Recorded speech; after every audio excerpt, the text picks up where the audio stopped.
If good deeds are accomplished, sentient beings are blessed. If not, then sentient beings have no fortune. As for ourselves, there's not the slightest gain or loss at all.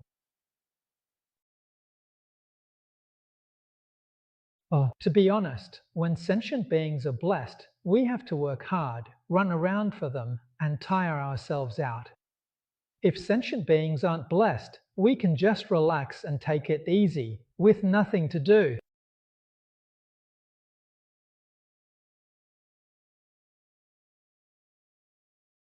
These are truly genuine principles. So you need to wake up, you need to understand, holding on is just being attached to the many. Endless afflictions, may I vow to cut them off. These troubles are the root of life and death.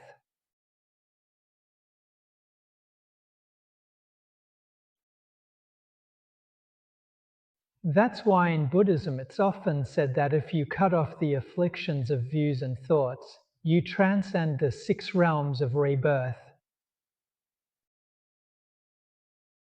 If you cut off afflictions like dust and sand, you transcend 10 Dharma realms.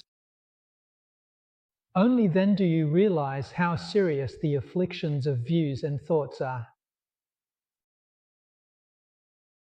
In today's terms, views means having wrong opinions. Thoughts means having wrong ideas.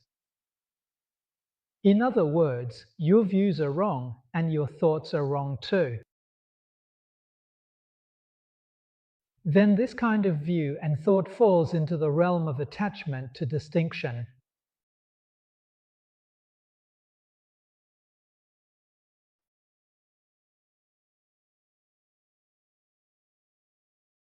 Confused the unawakened.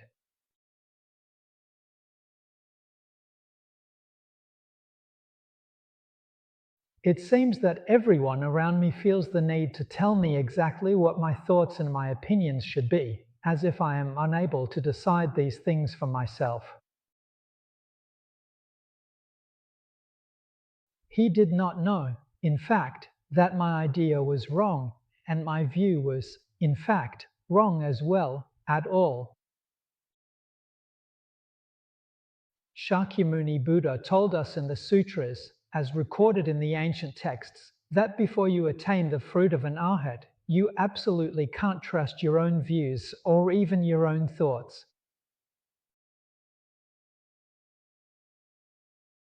Why is that? Because you're still confused and deluded. You haven't awakened yet. Only arhats have correct understanding. Bodhisattvas have perfectly correct and equal understanding, and Buddhas have unsurpassed, perfectly correct and equal understanding. Is it correct or not? If it's correct, then there are no mistakes. At that point, their thoughts and views are reliable. They can trust their own thoughts and views. So, everyone, have a think, what is the condition for an arhat to be correct? It's when they've cut off the afflictions of views and thoughts. To use the words of the Diamond Sutra, the 4 phases are broken.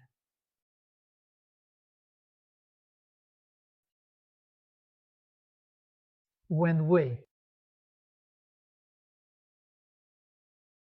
we read the sutras without truly going deep, without taking the time to carefully reflect on their teachings and meanings, we were careless in our approach and always thought that, in the Theravada tradition, one had to reach the state of arhatship, which is regarded as a significant spiritual accomplishment, to be considered truly accomplished. We didn't even pay attention to the satpana. Everyone's very familiar with the Diamond Sutra, but we've overlooked this point too. When we read the Diamond Sutra, as the scripture teaches, it says that even when someone achieves the fruit of satpana, in fact, they don't cling to the notion of being a satpana.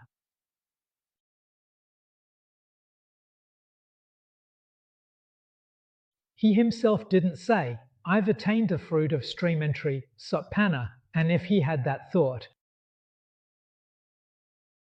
Buddha didn't say he attained Sotapanna.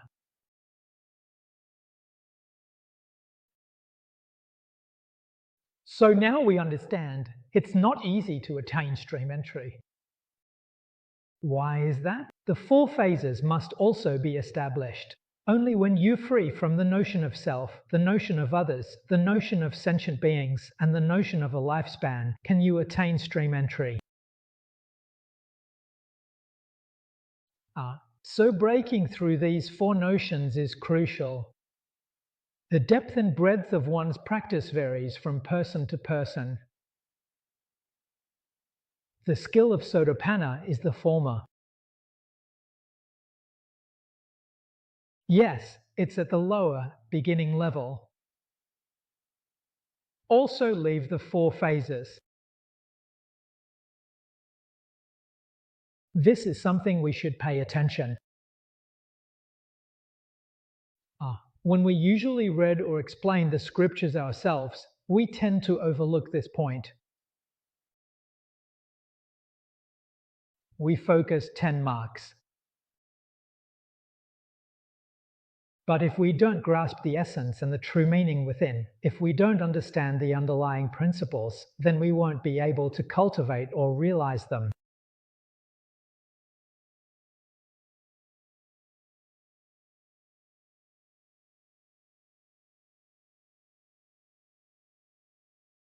Earlier, I mentioned to everyone that entering through the most important gateway is crucial because this step determines the success of everything that follows. It is essential. Setting your intention comes first. Practice method. The most important thing in spiritual practice is to make a vow first. To eliminate afflictions, you must make this great vow.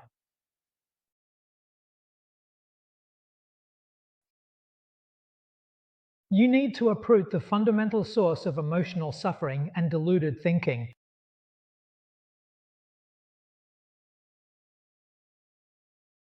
Now, this is the third point. The third vow refers to the four great vows. The third vow is to attain Buddhahood, to quickly achieve the unsurpassed, truly equal, and true state. This is called attaining true fruition. The result must be positive, without exception. Otherwise, the agreement will be withdrawn.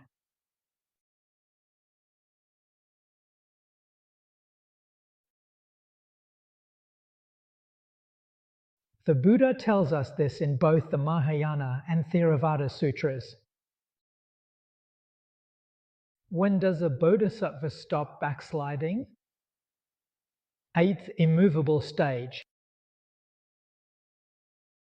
So from this, we can see that bodhisattvas below this stage can still backslide.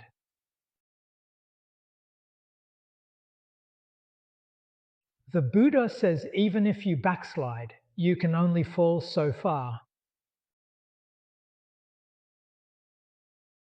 It's like at school. If your grades aren't good, you might have to repeat a year.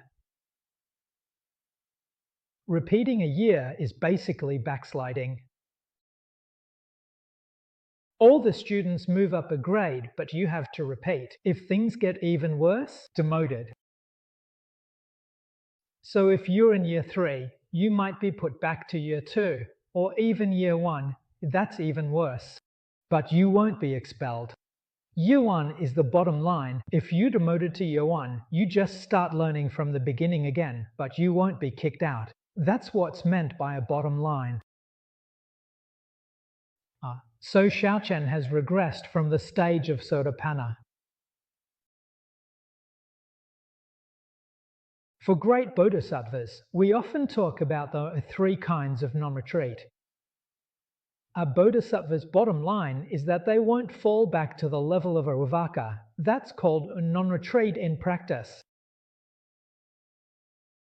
Regression of a great bodhisattva. It will not regress below the first level. The first ground is their bottom line. So that's called not regressing. Why do they have this bottom line? Why won't they fall back or degenerate anymore? It's because their understanding is correct. In other words, their thoughts and views are right. So why would someone regress? It's because their habits and afflictions are too strong and there are too many temptations outside. They can't handle it, so they fall back. But their understanding won't regress. Their awareness won't regress. They just can't withstand the temptations of afflictions and fall back, even though they know better and wouldn't deliberately do wrong. Ordinary people experience this. So do the Ravakas, Pratyekabuddhas, and Bodhisattvas.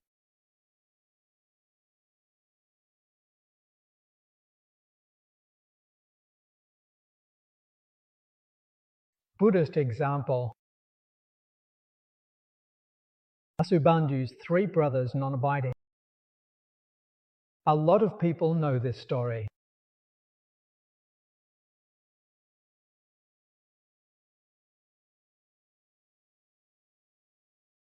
Among the brothers, I honestly can't quite remember whether Shiziju was actually the eldest, or which one he really was. He was quite accomplished. He was reborn in the two-seater heaven. They were mates in two-seater heaven to tell everyone. But after Shiziju left, there was no news from him for many years. The Bodhisattva Wuju passed away. They are from the inner court of Shingdo City. 3 years after Asanga Bodhisattva passed away, he came back and told Vasubandhu, Vasubandhu's younger brother. He told him about what it was like to be reborn in the two-seater heaven. Vasubandhu Bodhisattva asked, "Why so long? 3 years?" "No, I just took a quick look around the two-seater heaven and came straight back." 1 year in two-seater heaven is 400 years in our world. As soon as he arrived, he hurried back to deliver the message, but 3 years had already passed here. He then asked, "What about Prince Ju?" Prince Ju had become confused. Was he in the inner or outer court of two-seater heaven, the pleasures of the 5 desires and 6 senses there? Are simply beyond what ordinary people can imagine. Even the Trayastrimsha heaven and the Yama heaven can't compare. He was captivated by the heavenly maidens and never made it to the inner court. Isn't this the Bodhisattva turning back? Why would they? Well, that's exactly how a Bodhisattva turns back. If Bodhisattvas can turn back, it's easier for the Ravakas. They turn back more easily. Can't resist material temptations.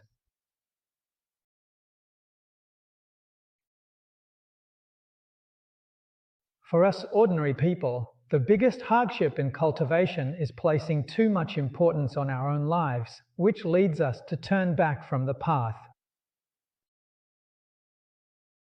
If you're always thinking about how to look after your body, all your thoughts are focused on self-care. Your mind is no longer on the path. Those who truly practice, those who have real attainment, don't care about their own life at all. They never give a thought to their own life. They let the body go with the flow, aspiring to be reborn in the pure land and focused on the path.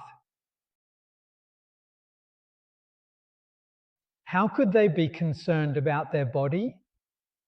What you eat and where you live just go with the flow. The Buddha went on alms rounds, ate whatever was offered, and never gave advance notice. What you had, you gave.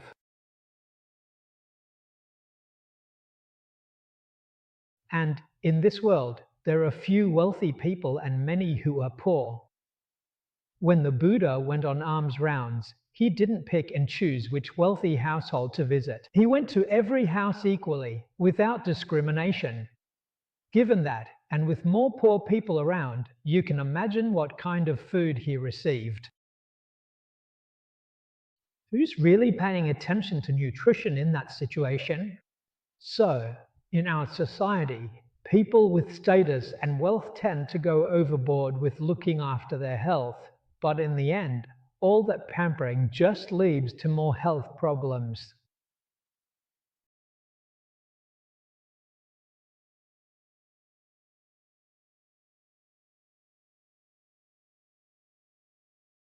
This time when I visited Beijing, I went to see some of the parishes and rural areas, and I noticed there are so many people living long lives, old farmers in the villages. Their way of life is incredibly, remarkably, and beautifully simple. Why they live so long? Just live a simple life. Minds are plain. They don't overthink, nothing weighs on them. If they've eaten enough, that's enough. They are content. They live very long lives. People in their 80s and 90s are everywhere, and even though we talk about an aging population, they are actually in great health. Together they chat and laugh.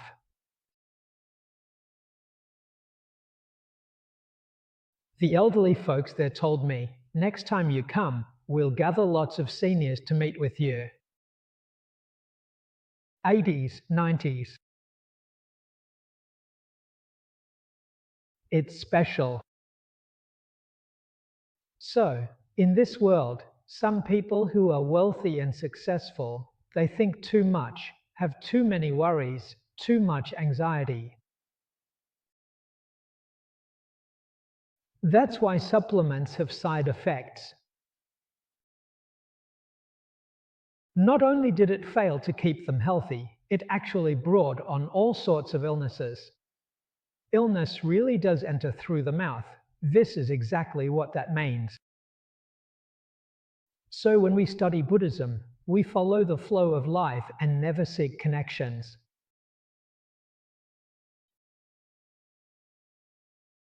Now that we've become monastics, and for all of you lay practitioners as well, whether you're in the monastery or the lay community, we all share meals together every day, and they are the meal sponsors. We are here to receive alms, to accept offerings. We're not here just to receive offerings, we go on alms round and ask for food. Meal sponsors generously prepare many dishes daily, and we eat what's given, choosing from the variety. The big vegetarian host, not the small vegetarian host. Most people at home only have 2 or 3 dishes for a meal, and that's already considered pretty good. In rural areas of mainland China, there's usually just one dish. Where would you get so many different dishes? Here, we've got a dozen or 20 dishes for you to choose from. That's a proper big-time sponsor. Ordinary sponsors couldn't do that. Remember, we are here to go on alms round, to beg for food. If you can always look at life in this way, with this perspective, you'll have a wonderful sense of humor. You'll be able to let things go more easily, so you're bound to achieve something meaningful. The standard is to break free from 6 realms of reincarnation.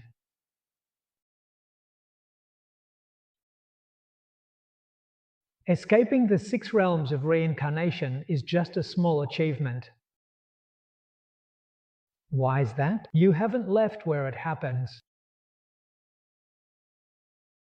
In other words, there are still plenty of chances for you to backslide.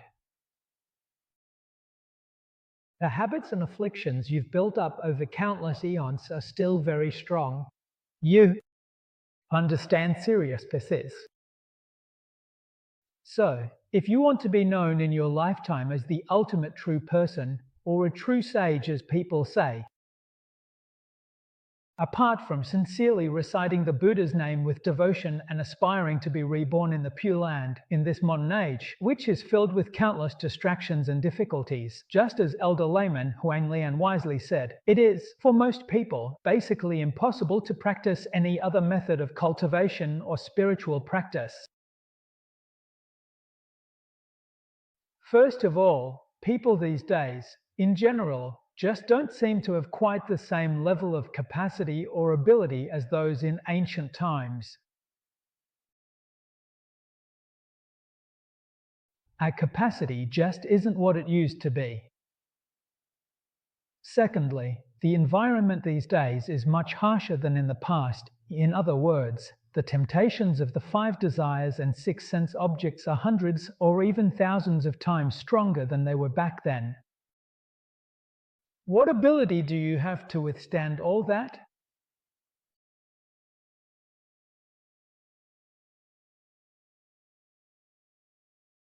In this kind of situation, the only real way to succeed is to be reborn in the Pure Land while still carrying your karmic burdens. And even being reborn with karma, that's still something quite extraordinary, just as Master Shandao said.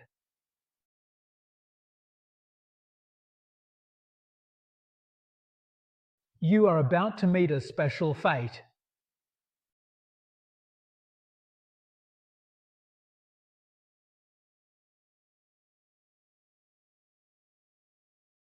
Opportunities like that are incredibly rare.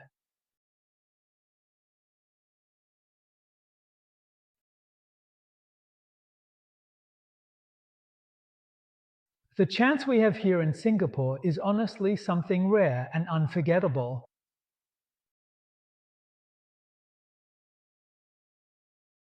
Even though the temple is right here in the city, right in the very middle of all the hustle and bustle, what's truly remarkable and amazing is that you can actually find a real sense of peace and quiet here, right amidst all the noise and commotion.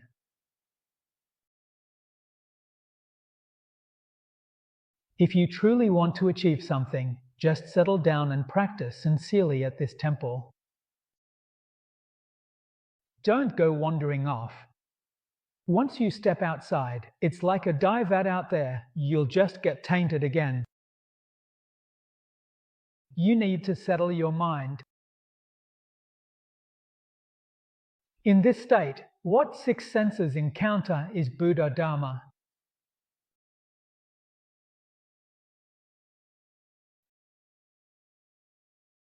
Permanent residence. Really takes great care of everyone and thinks of everything thoroughly. The temple is dignified and solemn. They are always making improvements.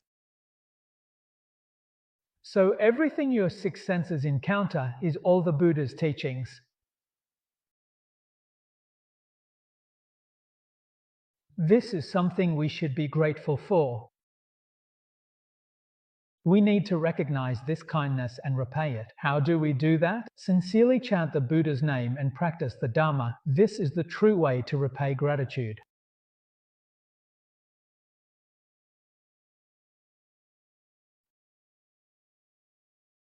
Consider lay Buddhist association meals.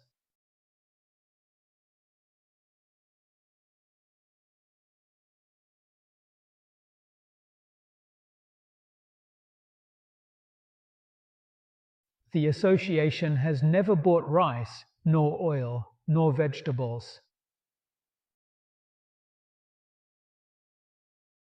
Buddhas and Bodhisattvas provide our daily necessities, such as food and fuel. Many people know the old stories from Chingsai. Manjushri and Samantabhadra were both volunteering together in the kitchen. Amitabha Buddha was in the kitchen grinding rice for cooking. Buddhas and bodhisattvas offer food. Our temple is no exception. Bodhisattvas making offerings. Assume you don't know who the volunteers are. Anyone could be a Buddha or Bodhisattva. They wouldn't tell us. Treat them with sincerity and respect. You mustn't offend anyone. Suppose Amitabha Buddha is here and you offend him. You've offended the Buddha and still want to go to the Pure Land? Laughter. Everything I'm telling you is the honest truth. It's extremely difficult, especially in a rare and hard to come by Dharma center like this during the Dharma ending age.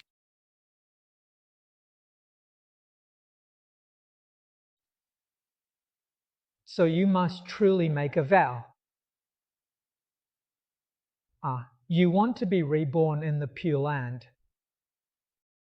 Come to ask us whether we can be sure of rebirth? Are you confident? It's not up to anyone else, it's up to you. Master Ou Yi put it very well. Whether you can be reborn there depends on the strength of your faith and aspiration. The level you attain depends on how deep your practice of reciting the Buddha's name is.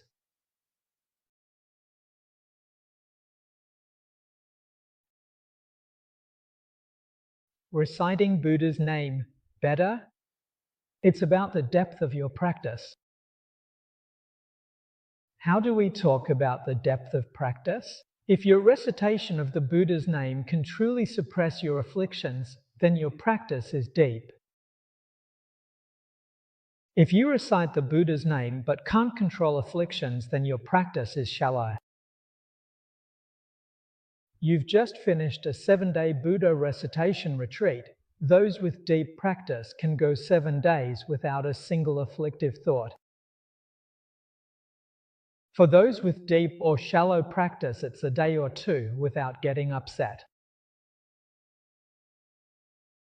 If afflictions are present, your practice is shallow. The level you attain depends on the depth of your practice. Can you be reborn Pure Land depends on faith and aspiration. Having faith is absolutely crucial. Keep your mind pure every day, and your faith and aspiration will grow stronger.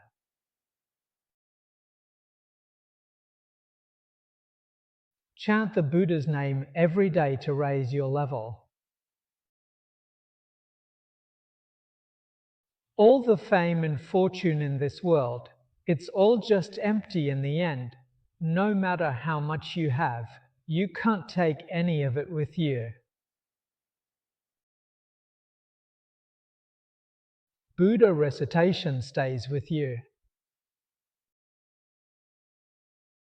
These days, people talk about this one breath of life. This what? Laughter. Be this level in the Western Pure Land. Now that's something you won't get wrong. If you're reborn in the Western Pure Land and your level is higher than others, that's your real achievement.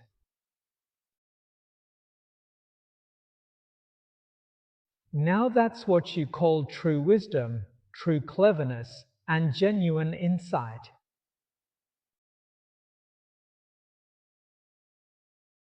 Even though you might both be reborn there, others might have a higher level than you. Of course, just being able to be reborn there is already pretty good, and it's quite rare. But why not aim to be reborn at a higher level?